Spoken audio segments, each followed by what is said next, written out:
Hello, I'm Jerry Walls. I teach philosophy at Houston Baptist University. Recently, I posted a series of videos on YouTube, What's Wrong with Calvinism, in 3 parts, in which I laid out the essential nature of Calvinism's distinctive claims.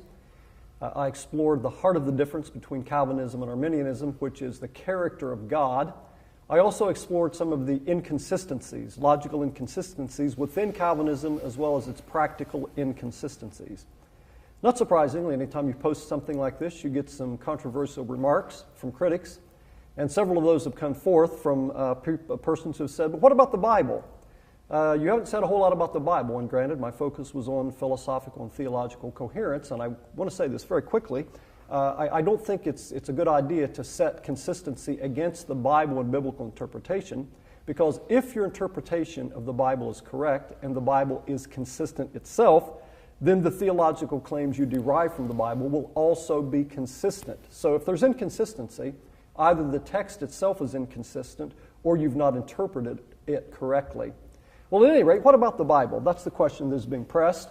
And to help us deal with this, I have one of my friends, one of my former students here from Houston Baptist, just finished his master's degree and is headed off this fall to St. Andrews, Scotland, to pursue further graduate studies, a budding New Testament scholar here.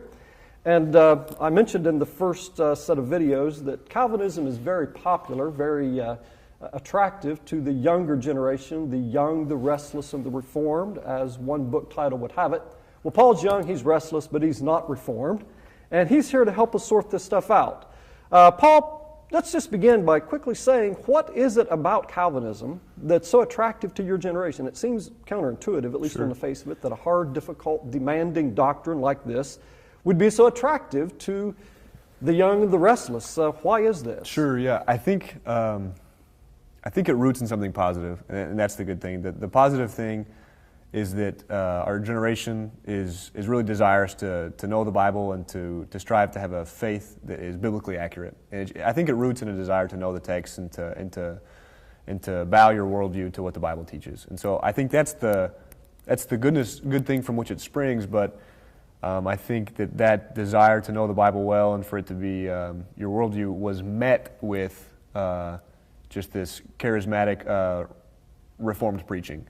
And I think that it's that Reformation theology that met the desire, and so you've got so much of my generation which just thinks, this is the Bible, we've got to believe it, it's our only option. Even though they may themselves find it offensive and find it hard to swallow and difficult to swallow. Well, right. Here's the question. I mean, if there is an interpretation of the Bible that isn't morally offensive, that isn't difficult in terms of running against what seems coherent and logically correct and so on. And it's interesting to note, lots of classic Calvinist spokesmen themselves have noted that they found the doctrine offensive. Martin Luther said things like this, Jonathan Edwards said things like this, but they said, hey, it offends our sensibilities too, but it's what the Bible teaches, we've got to swallow it. So the question is, are there ways of interpreting the Bible that are better, that do not require this kind of clash or conflict between what the text says and what our moral intuitions and the deliverances of reason would say? Now we're going to look in these videos at some of the key texts, particularly Romans 9. We're going to look at that in detail in the second video. And then in video number 3, we're going to look at other pertinent texts here.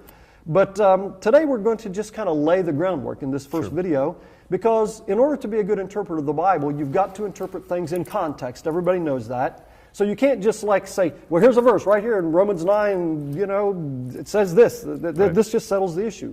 To interpret Romans 9, you've got to interpret Romans as a whole, Romans 9 to 11, that pericope, Romans as a whole. But you've got to understand Romans in light of the whole biblical story, the whole Bible. Talk to us about that, Paul. What's the background we need to understand Romans 9 and these difficult, controversial texts? Sure. Like you said, 9 belongs to a section, 9 through 11, and that belongs again to the whole letter of Romans.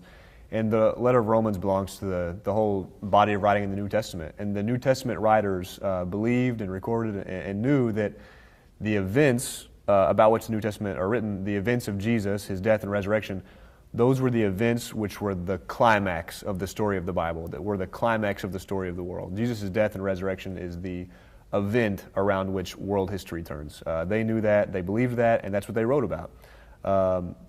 But if they're telling us about the climactic point in the story, that means you've got to know the story that preceded it. Can't appreciate the climax of the story if you don't know the story that leads up to it, the backstory. Yeah, exactly. And so when you all of a sudden you see a climactic statement like, "For Christ is the end of the law for all who believe," or "Christ is the end of the law of righteousness," you need to know, well, what does that mean? How does the law play in this? What's righteousness? Things like that. And why did he even need to come in the first place? All those questions can only be properly understood if you know the background of the Old Testament before it.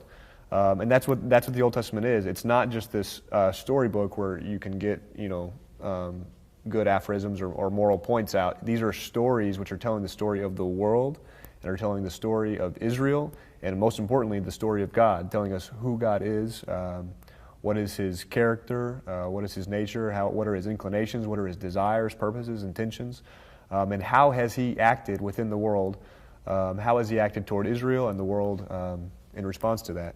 I think that's the story the Bible is telling. From the beginning to the end, here's the sequence. In the beginning was the creation. The creation was inherently good. Israel believed that their God, Israel's God, whom they called, who they referred to as Yahweh, who we just call God, that He was the creator of the entire world, the entire cosmos, everything in existence, and it was all good.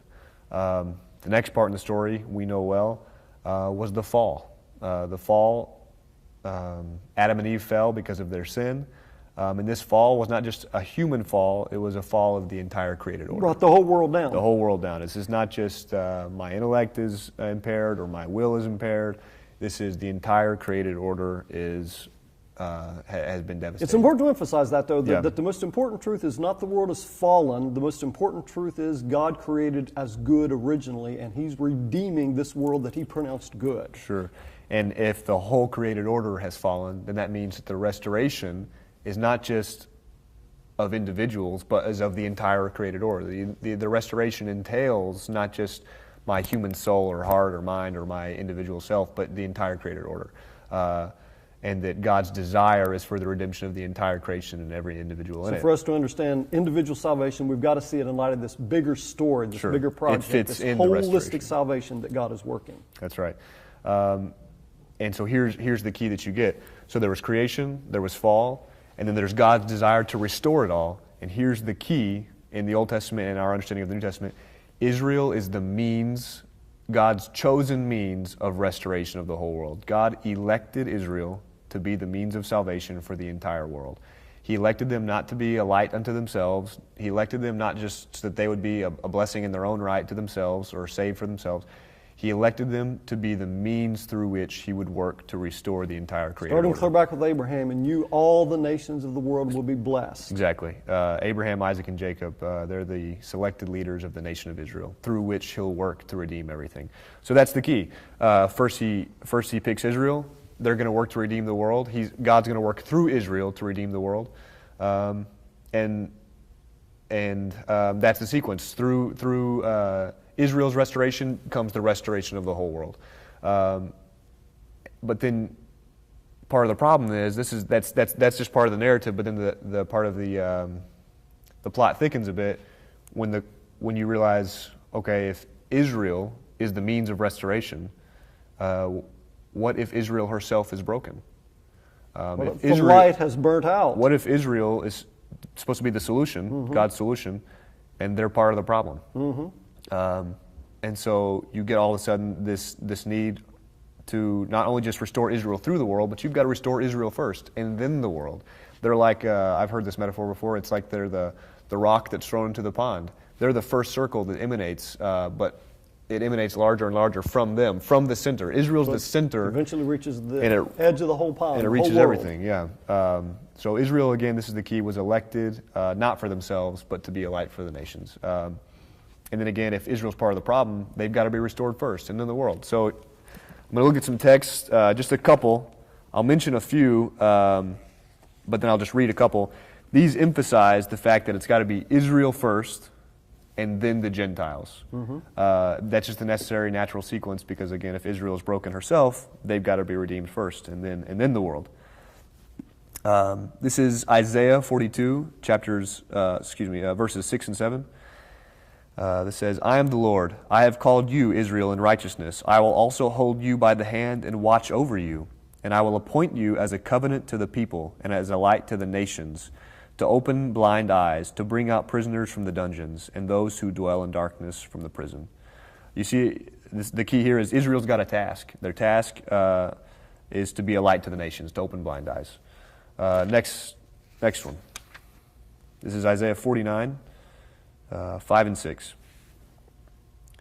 And now says the Lord, who formed me from the womb to be his servant, to bring Jacob back to him, in order that Israel might be gathered to him. For I am honored in the sight of the Lord, and my God is my strength. He says, it is too small a thing that you should be my servant, to raise up the tribes of Jacob, and to restore the preserved ones of Israel. I will also make you a light of the nations, so that my salvation may reach unto the ends of the earth. The point here, it says it quite explicitly, it's not enough just to restore Israel. It's not enough. We think in terms of things too small, right? God's got a bigger plan. And God's God plan is saying this, it's too small just for Israel. I want you to be the means of saving the whole world. Sure, exactly. That's exactly right. So we need a God-sized theology here. Exactly. A God-sized purpose. The other references I think you can look at that are key are Isaiah 2, verses 2 through 5, Micah 4, verses 1 through 5, and Zechariah 14, 9 through 16. Again, those all just emphasize the fact that Israel's got to be restored first, and then the Gentiles will flock in to proper worship of Yahweh, just as Israel does. That's Israel's task, to be a light to the world, to be a light to the Gentiles. So I know you might be wondering, though, what does this have to do with Romans? Or what does it have to do with Romans 9? Right. I mean, Romans 9 is the big controversial text here, Paul, and you're back here in Isaiah. So right, exactly. So help us out here. Sure. Well, again, so like I emphasized, the whole story is about the restoration of the world, and the restoration is through Israel. But what if Israel's broken? It's got to restore Israel first and then the Gentiles. But that's the key. If the Gentiles are in fact coming in, then that means Israel has been restored. Paul sees this, the New Testament writers see this, that the blessing of salvation emanates out of Israel to the world. So if Gentiles are coming into... So if the world is coming in, Israel must have been restored. Yeah, if the Gentiles are coming in to be the part of the family of God, if they're joining in on the blessings that were formerly only preserved for Israel, that means the restoration has occurred. Israel has been restored, the Messiah has come, God has worked finally and ultimately through his Messiah Jesus, and has restored Israel and thus the world. But what if this unity, what if this Jew and Gentile unity hasn't taken a hold in the minds of the minds and praxis of the believers, of Jew and Gentile? I think that's where you get a key issue in a lot of New Testament theology, with Paul especially, that this unity is key. If Gentiles are coming in, they're a part of the family of God now. You're not distinguished by ethnic boundaries. You're not distinguished by social customs. Now you're distinguished only by your shared faith in the single one Messiah. Mm-hmm. And that's another interesting point about the garden. In the garden, there was no distinction. In the garden, this original good creation, there was no ethnic distinction. There was no... We first see that with the Tower of Babel. Exactly. That doesn't... Creation, these kind of divisions did not exist between... The divisions of tongues and ethnicities and the scattering all were an outworking of Israel's and the nation's disobedience. But now, through the obedience of the Messiah and the joining of faith, we're all joined back into one family where these distinctions don't matter anymore. Right. There's no longer Jew nor Greek. There's no longer slave nor free or female. There's no longer male nor female, slave or free. You're all one in the Messiah. That's actually where I'll lead now. I'll get to the unity of Jew and Gentile in the New Testament. This is a big point for Paul, and it gets sidelined, I think, too easily, too quickly to say that that's just a cultural thing, like, oh, let's share over our commonalities. Let's all just be friends. Can't we all get along? That sort of thing. And it leads to that, but it's much, much more than that. Deeper it's than the eschatological fulfillment of the promises that there's going to be one family, all acknowledging God as their king and Jesus as their Messiah. Yeah. So here's one. I'll only do two of them. I'll only read two of them, and then I'll cite some others. Here's 1 Corinthians 12, verses 12 and 13. For even as the body is one, and yet has many members, and all the members of the body, though they are many, they are one body, so also is the Messiah. For by one Spirit we were all baptized into one body, whether Jews or Greeks, whether slaves or free, and we were all made to drink of one Spirit. Again, obviously emphasizing the fact that there's no distinction now. You were all baptized into the same body by one Spirit, and you're all one now. One body, one Spirit. Exactly. Here's key. This is the last one I'll read from the non-Romans text, but it's Pauline. It's from Ephesians 3. It is verses 4 through 10. This is key. He says, "And by referring to this, when you read, you can understand my insight into the mystery of Christ, which in other generations was not made known to the sons of men, as it has now been revealed to his holy apostles and prophets in the Spirit." So he's saying there's a mystery. It's the mystery of the Messiah, and it hasn't been revealed yet. But now, to Paul, it has been revealed. He says, "To be specific, that the Gentiles are now fellow heirs and fellow members of the body, and fellow partakers of the promise in Christ Jesus through the gospel, of which I was made a minister according to the gift of God's grace, which was given to me according to the working of his power." He's saying that Gentiles, this is the secret which has now been revealed. Gentiles are fellow heirs and fellow members of the body, and they're fellow partakers of the promise. And Paul says, "To me, the very least of all saints, this grace was given, to preach to the Gentiles the unfathomable riches of the Messiah, and to bring to light what is the administration of the mystery which for ages has been hidden in God." Again, this mystery which for ages has been hidden in God, which is Paul's whole ministry, is to tell that the Gentiles belong to the family. Gentiles and Jews, which is a Gentile, of course, is just anyone but a Jew, that they all belong together now. There's no discord there. So Israel's purpose as the light to nations Exactly. is now coming to fulfillment and fruition in the unity of the body of Christ, Jews and Gentiles as one. Exactly. I'll just say these other references. I won't read them. Ephesians 2, verses 11 through 16. Ephesians 4, verses 1 through 6. Galatians 3, verses 26 to 29. 1 Corinthians 1, really just read that whole chapter and you'll see it. Verse 1, verse 2. So this is a prevalent point it's in the all New over Testament. Paul. This is deeply rooted in the New Testament. Because think of it, the restoration is a return to the garden. A restoration is a return to right relationship with man and God. And if that's true, then there should be unity. If there is unity, then that's a sign of the restoration. And it's a sign of the power of the Messiah, the unity of Him, that He joins all people, regardless of ethnicity, or regardless of any of that. He says elsewhere that God is their God and ours, meaning God of the Gentiles and God of the Jews, irrespective of ethnic boundaries. So the point of all this is that Jews and Gentiles belong together now. That's a major theme, obviously, in the New Testament, and specifically, here's the point, specifically in Romans. Jews and Gentiles belong together now, and to miss that is to miss the work of the Messiah, is to miss the work of Christ. One aspect of it, of course. There's many aspects of the work of Christ, and that's one of them, to join everyone into one family. And lest you think that, okay, that's just an issue in the New Testament, but that's not what Romans is about. Cite us a text or two there. Yeah, sure. I've got some good ones from Romans that show that this issue is from beginning to end all over Romans, and that it's key for Paul there. So give us one in the beginning and one in the end, and cite some others. Sure. Romans 1, 14 and 15. I won't read that one. Chapter 2, 9 through 11. This is about the fact that there's no partiality with God. All are going to be judged before God, Jew first and the Greek. 3, 28 to 29. I'll read this one.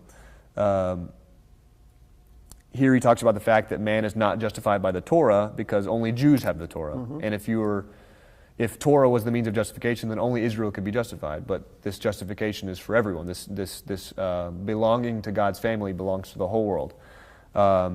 So Paul says, chapter 3, verse 28, "For we maintain that a man is justified by faith apart from works of the law.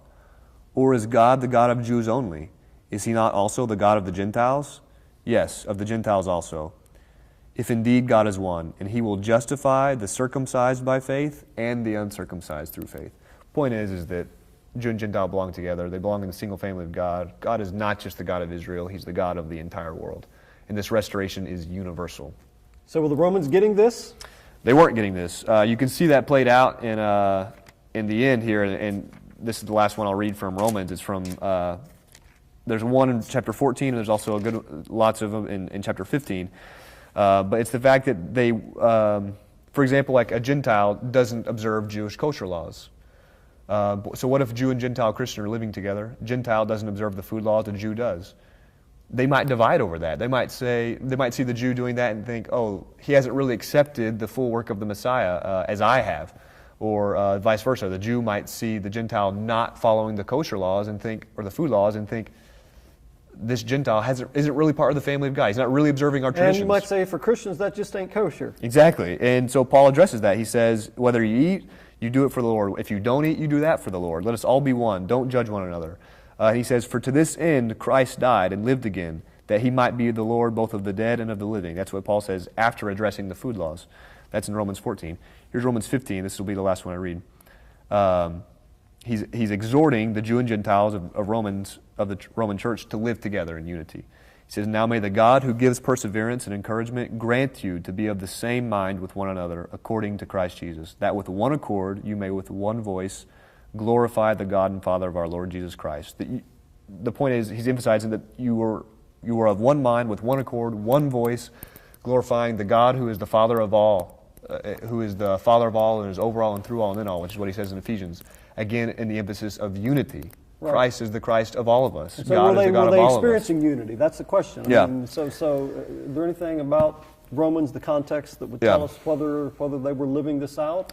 We have good historical evidence which suggests that they were not living in unity.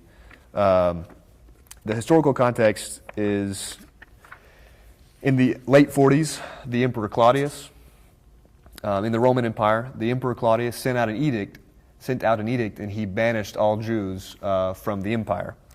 So the Jews were expelled from the Roman Empire. That's right. In 40. In the late 40s. And then in, what was it? It was the year 54. The new emperor, Nero, he rescinded this edict and allowed the Jews to come back in. So they were banished in the late 40s, and that was rescinded in 54, and they were allowed back. Exactly. So Jews expelled, Jews were banished, okay. And then Nero let them back in. Here's what N.T. Wright says in his commentary. He says, consider, on the one hand, the position of Gentile Christians vis-a-vis non-Christian Jews. This Roman anti-Jewish sentiment, for which there is abundant evidence in the late antiquity, would create a context in which many Romans would be glad to see the Jews gone and sorry to see them return. So just saying that the Romans had an anti-Jewish sentiment, they would have been happy that the Jews were coming back. He goes on to say, how easy then would it have been for the Gentile Christians who remained in Rome through the early 50s to imagine that God had somehow endorsed at the theological level what Caesar had enacted at the political level, and that God, in fact, had written off the hated Jews out of the covenant altogether. How easy also, then, when the Jews returned to take up their property and position in society, to suppose that though the new faith would spread to include other Gentiles, there was no point in attempting to win over any more Jews.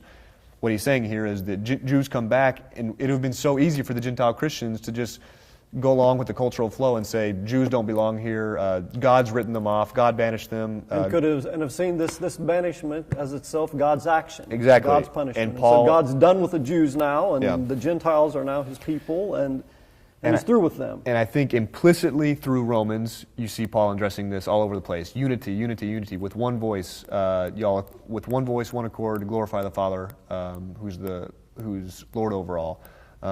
Salvation is for all, Jew and Greek and Gentile alike. And then here's the point, specifically in Romans 9, 10, and 11, this is the point to which we're leading. Romans 9, 10, 11, Paul is addressing explicitly this, the role of Israel now in this historical plan. What's the role of Israel? Remember back to God still got a purpose? Does God still have a purpose for them? Can He use them?